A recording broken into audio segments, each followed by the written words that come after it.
Hi, it's Jen Healy. I'm back with day 11, and I wanted to continue the conversation about forgiveness. I wind up talking to a lot of young people in my sessions about what it's like for them to navigate in the world right now. And I really feel like one of the biggest keys that I have been able to utilize to overcome some of the difficulties and challenge in my life has been practicing forgiveness and even understanding what that means. What are we forgiving? Who are we forgiving? And how that all works. So I'm referencing my meditation practice to give an example, but there's lots of different ways to practice forgiveness. But for me, without this connection and this feeling like I have access to my source, my higher self, it really feels like it is impossible to live in this world right now. There's so much coming at us and so many moving pieces. But also the forgiveness is for ourselves. We first and foremost need to forgive ourselves, but we also want to free up that energy that is being expended, especially in the emotional body, holding on to a situation and a trauma that it greatly impacts the quality of our lives. It impacts our health and our mental and emotional well-being. So how do I do this after sharing with you some pretty intense experiences that I've been through? And forgiveness practice happens literally every single day. There's always plenty of opportunities to forgive and to continue this work. I have dropped into a pretty deep daily practice to tune myself up, to bring myself back to alignment, and for me, presence practice allows me to bring all of my energy back to this moment now, putting down the past, putting down 5 minutes ago, 5 years ago, 50 years ago. And that also allows for me, if I am really struggling and forgiveness isn't coming easily, giving it up.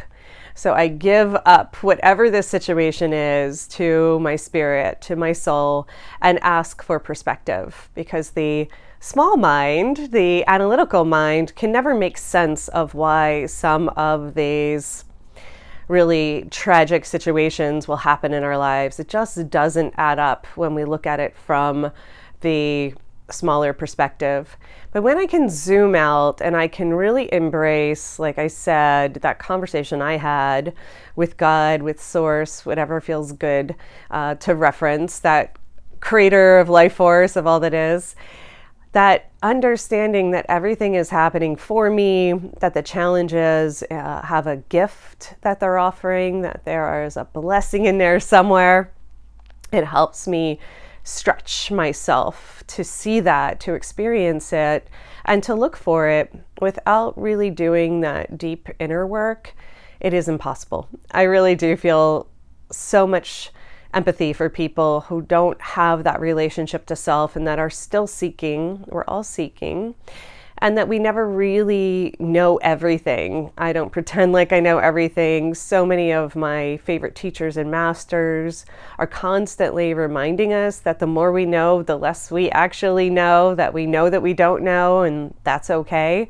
This is the mystery and also the miracle and magic of life, that we continue to grow, we continue to understand and expand. So just to be easy about it and to be gentle with ourselves. Because I truly know in my heart of hearts, harder to practice, but I do know that every experience is asking us to love more, not less. And that's part of the reason why I'm using this tag, more love. So especially when somebody has done something that looks harmful or hurtful to us personally, it's easy to shut down and close down. But as soon as we withhold love from someone else, we're actually withholding the love from ourselves, because we are all connected.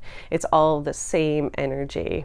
And to experience that is different than holding it as a philosophy. And it's important for me personally to go into my meditation practice and experience the connection, experience the oneness, bring all my energy back from these people, places, and things, and start to alchemize or catalyze the experiences into more courage, more strength, more gifts.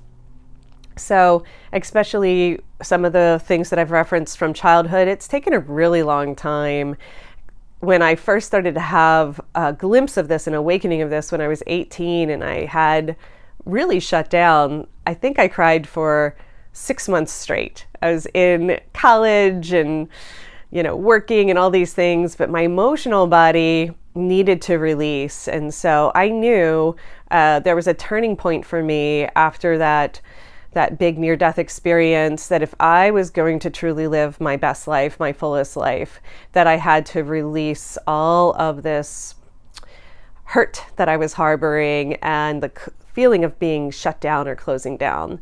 And so I chose to love. I chose to open myself to feeling everything, because we can't just cut off one part of ourselves. If we shut down to love, we shut down to everything, right? And sometimes we try to compartmentalize our emotions and experiences.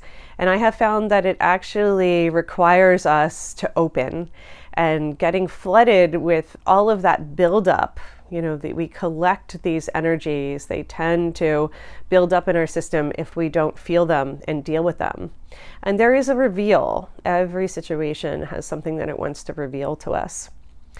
So how to love more and not less when you're feeling hurt or when you're feeling shut down. So for me, I focus on loving the being and loving the challenge, and not the behavior or the hurt that is underneath it.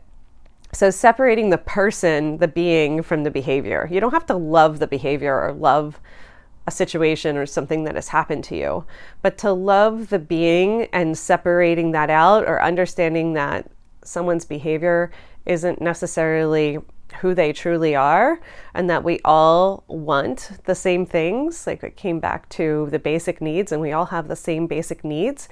It's important to remember that there's a being behind the behavior, and most people who exhibit poor behaviors or hurt others are hurting, and they're actually calling for love. So that is some high level practice, but I wanted to share that with you because it has been so important to me. And I'm going to drizzle some of my daily practices that I do.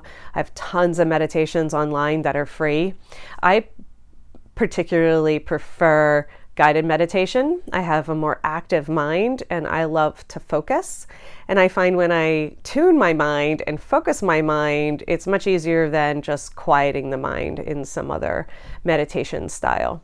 But I have studied every single kind of meditation under the sun, and I started out with Zen Buddhism. That was my access point, and that's one of the reasons why I even came to San Francisco, because of the Zen Center and Beginner's Mind, that book by Suzuki Roshi, has been a huge influence of mine. So I recommend, if you want to start by understanding some of the basics within meditation, Beginner's Mind is a really good one. And I have moved into, over the years, recording my own style of meditation that I call quantum healing transmissions or techniques.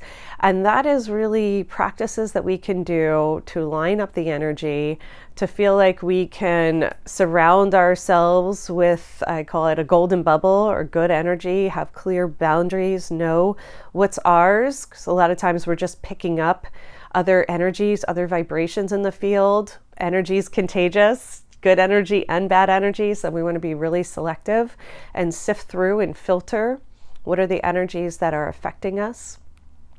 And once we do that, we can connect. We want to really tune our channel and get in touch with our source, our true self.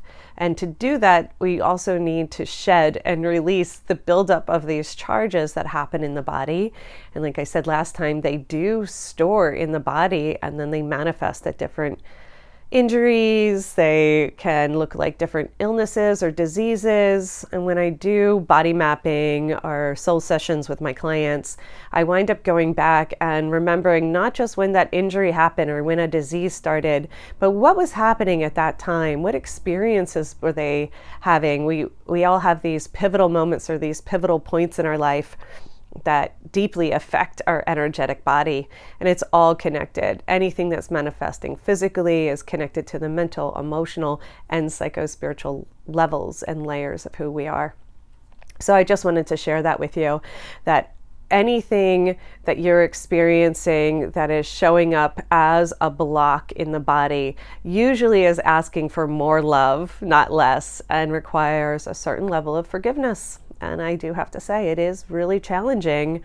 But before I was able to dive in to learning these practices, these different tools and skills, I felt really alone in the world. I felt like I was walking around in a world full of people that I felt disconnected with.